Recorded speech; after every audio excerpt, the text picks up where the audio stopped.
I bought 2 albums. I was just going to pick up on that point. Like, albums, unfortunately, are dying a horrible death. And that's why people release singles with such prolific intensity, because that's the only way you can make money. I bought 2, and both of those 2 albums I thought were dope start to finish. Chipmunk's Transition and SAS's Galaxy Flight. Those were the only 2 albums that I actually went out of my way to buy. Why? I liked the Chipmunk album because I think it was a well-rounded commercial success. Actually, to be honest, I liked Galaxy Flight for the same reason. Obviously, there wasn't the same machine behind Galaxy Flight for it to be as big as Transition was, but both of those albums really had every base covered. They had the pop records, the dance records, the real hip hop records, the lyrical records, the conscious records, the street records. They had everything covered, and they were well packaged and well put together albums. There was a lot of dope records out, and there's a lot of dope artists or whatever, but as far as albums start to finish, it was and just it's not just because they don't sell, but it's because artists have realised they don't sell, so they don't release albums that they hope people will listen to start to finish. That isn't factoring into the equation when they put them together. Bro Green's album's alright. It's alright. Professor Green, Chipmunk, I respect their albums, I respect what they're doing, but I just think that for me, LowKey doing everything independently, selling as well as he did, and not changing a thing, has to, of course, have a tip of my hat. I don't have a hat, but big up to LowKey. For me, I think Wretch's album's Black and white. Black and white. there was a lot of good mixtapes. Yeah, I was gonna say, can we throw in the mixtape in there? Because fucking albums for me is like shit. Since Written in the Stars mixtape was dope. Chipmunk's Spaz.com was dope. One MC, he's from up north, Midlands. You've got his name. No, it's Dapz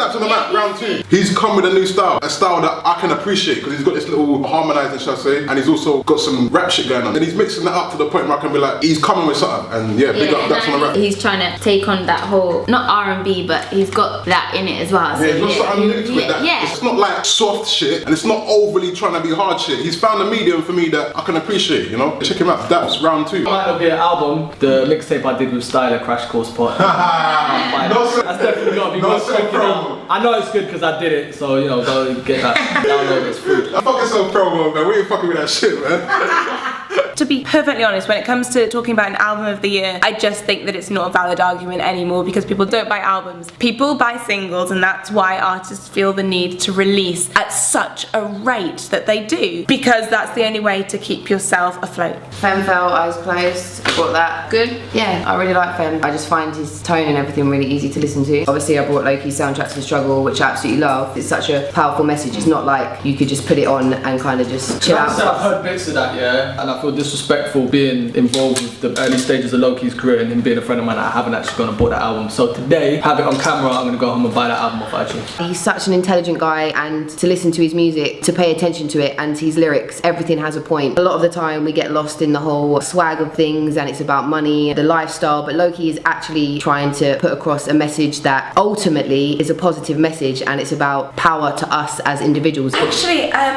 this is a little bit off topic, I guess, but having said what was said yesterday about Afrobeat, following seeing Fella in January, which was a huge hit at the National Theatre, I bought the soundtrack to the show and really enjoyed listening to a bit of Fela Kuti. And I wouldn't have heard it unless I'd heard it in album form. It can only present it to me in that form as an album. I think that's important to know because it's quite a struggle to pick an album of the year. I think what you were just saying about Fela Kuti, there's genres of music which are album based. Like if you're into jazz music, you don't think of your classic jazz songs, you think of your classic full album. Like even soul albums, I think of Al Green, Curtis Mayfield, even classic hip hop. When I think of Nas and Jay-Z albums, whatever, I think of albums. I don't necessarily think of songs, you know, Wu-Tang, whatever. And the problem right now is we've got a very single-driven industry, which means it's fly by night at the moment. We need for our artists to start making credible classic albums, not making a big record and then making a bunch of pop filler shit to hope the album sells after. In this climate, we're a singles-based industry. We push out a good single and then just put together a bunch of shit for an album and hope that it sells based off the back of the single, which isn't the ingredients for longevity in our scene. Whereas I think both what SAS did and Chipmunk did this year, they both released albums that were full pieces of work and not just quickly put together. What about Jessie J? She won 4 Mobo Awards. I don't think there's any doubting that some of her music is music of black origin, but I wouldn't say that her entire album was.